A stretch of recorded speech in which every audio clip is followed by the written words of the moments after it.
Sebuah robot yang bisa melihat, berpikir, berbicara, bahkan melakukan pekerjaan rumah seperti manusia. Apakah kita sedang menuju era itu? Baru-baru ini CEO Nvidia, Jensen Huang, memberikan penjelasan di Beijing. Apa sih AI, atau Artificial Intelligence? Ia, dengan jelas menceritakan bagaimana AI muncul, dan berevolusi sampai sekarang.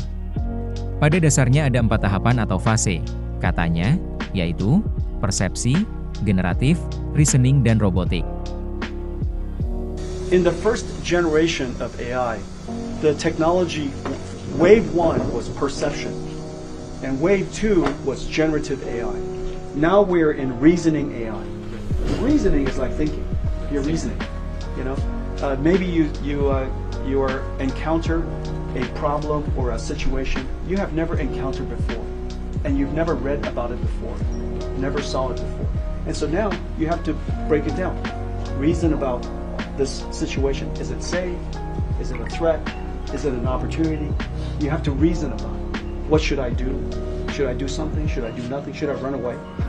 So you should reason about it. So that reasoning capability is very powerful because it is foundational to intelligence. Now, and then the next wave we were just talking about is robotics. Okay? So the 4 waves of AI as we know it today. Now, in the beginning, for perception, most of the AI learned from data. You show many examples. Show words and stories and pictures and cats and dogs, and so on and so forth. You show it many things. And the AI learns by memorizing and generalizing. Okay? And so now, we've memorized and learned as much as we need to. A little bit like when we were young in school, most of learning is going to class every day, and the teacher make you, listen to lecture, and then you read and lecture and read, and it's just, it just keeps coming in.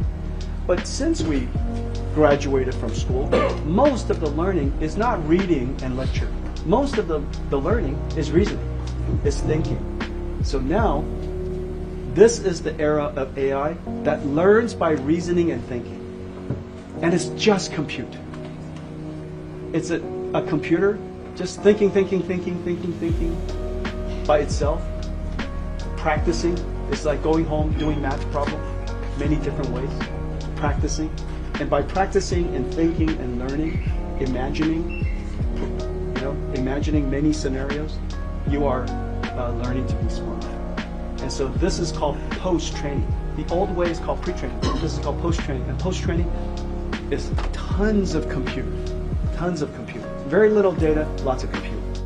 Pada dasarnya, AI saat ini sedang melewati 4 fase besar, yaitu fase persepsi, kedua, fase generatif, ketiga, fase berpikir atau reasoning, dan keempat, fase robotik.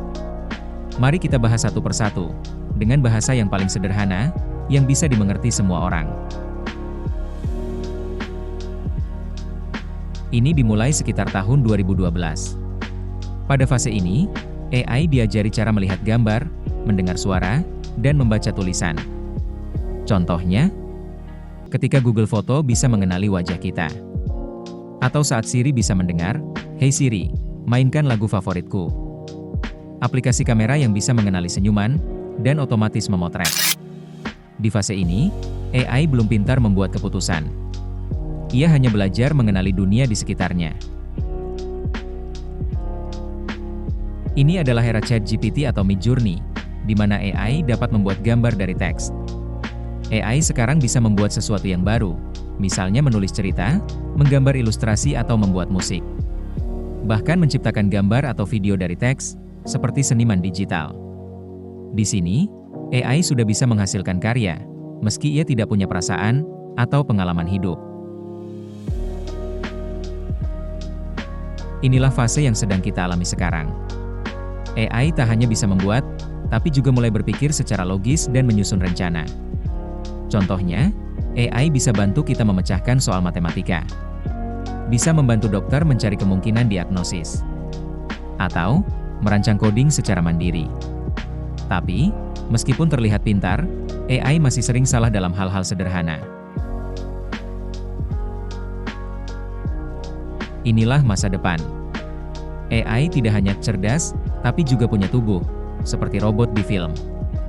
Bayangkan, robot pelayan, perawat, atau sopir otonom. Mereka bisa melihat, memahami situasi, dan bertindak, seperti manusia. Tapi, apakah benar bisa 100% seperti manusia?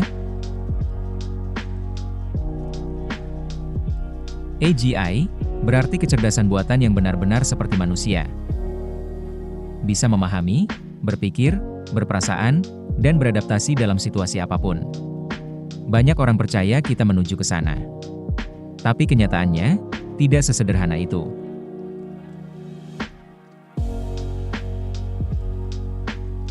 Manusia tidak hanya logika, tapi juga emosi, intuisi, dan empati. AI tidak punya pengalaman masa kecil, tidak tahu rasanya sedih, jatuh cinta, atau kehilangan. AI sering melakukan kesalahan konyol yang untuk ukuran manusia dianggap anak kecil saja tahu. Misalnya, AI melihat gambar kucing berbulu tebal, lalu bilang itu anjing. AI hanya mengandalkan pola dari data, tanpa pemahaman nyata. Contoh lain, mobil otonom melaju tidak berhenti karena pada rambu stop ada stiker kecil yang menempel. Apa yang terjadi? AI sangat tergantung pada bentuk dan warna piksel. Tambahan kecil saja bisa membingungkan. Sementara manusia akan tetap tahu itu rambu stop meskipun ada coretan.